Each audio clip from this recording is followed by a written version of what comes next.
반가. 공기파 박용덕입니다. 2022년 제33회 공인중개사 시험대비 기출타파 25회 15번 문제부터 살펴보도록 하겠습니다. 비주거용 건축물 확인설명서 작성 시 개업공개사의 세부 확인사항이 아닌 것입니다. 세부 확인사항. 기본 확인사항하고 세부 확인사항 두 가지가 있죠. 이 세부 확인사항은 의뢰인한테 물어봐야 알 수 있는 게 세부 확인사항입니다.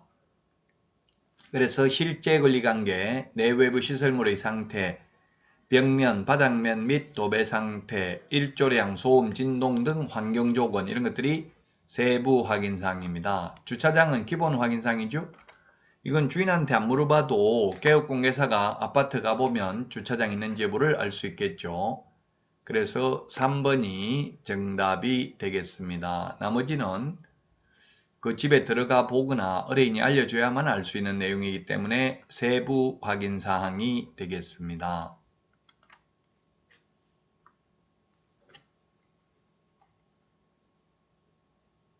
다음은 25회 16번 문제입니다.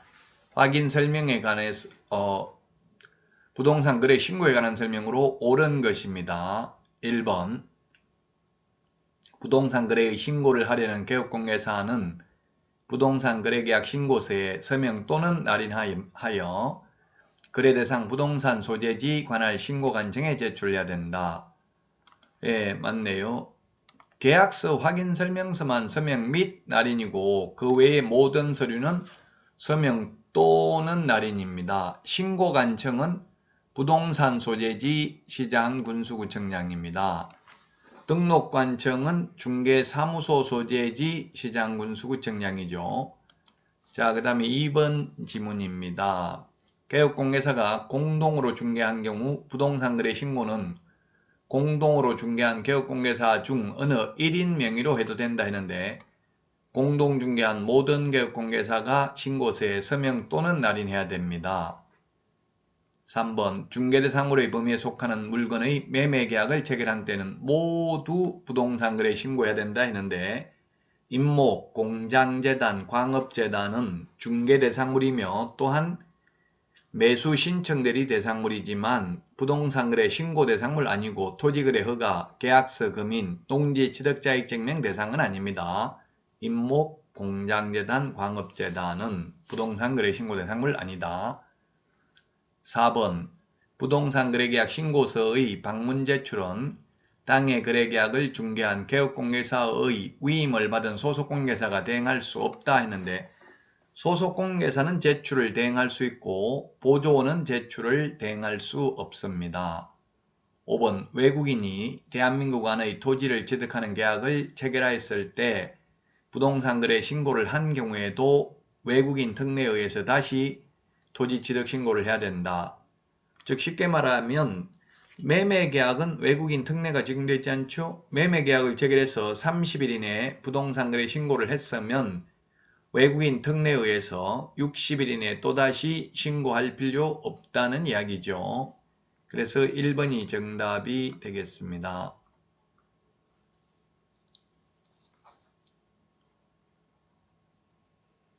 다음은 17번 문제입니다. 손해배상 책임에 대해서 옳은 것입니다.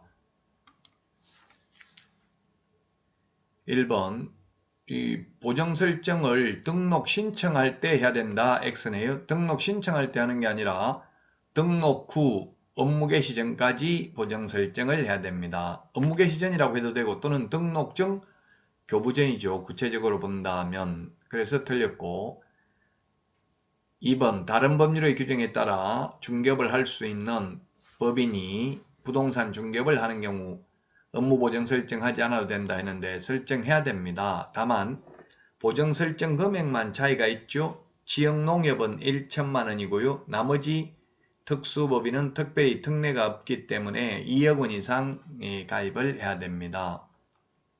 물론 2023년부터는 이게 이제 개정될 예정입니다. 3번 공제에 가입한 개업공개사로서 보정기간이 만료되어 다시 보정을 설정하고자 하는 자는 그 보정기간 만료 후 15일 이내에 다시 재보정 설정해야 된다 했는데, 만료되는 경우에는 만료일까지 다시 가입을 해야 됩니다. 자, 그 다음에 4번 지문입니다. 개업공개사가 손해배상 책임을 보장하기 위한 조치를 이행하지 아니하고 업무를 개시한 경우에 등록을 취소할 수 있습니다. 예, 보정 설정하지 않는 경우 등록을 취소할 수 있습니다. 보정 설정을 하고 보정관계 증서를 교부하지 않는 경우에는 100만원 이하의 과태료죠. 보장 금액을 설명하지 않는 경우에도 100만원 이하의 과태료고요. 자, 그 다음에 5번 손해배상을 한 때에는 30일이 아니라 15일 이내에 재보정 설정을 해야 됩니다. 따라서 4번이 정답이 되겠습니다. 수고하셨습니다. 다음 시간에 찾아뵙겠습니다. 안녕히 계십시오. 안녕.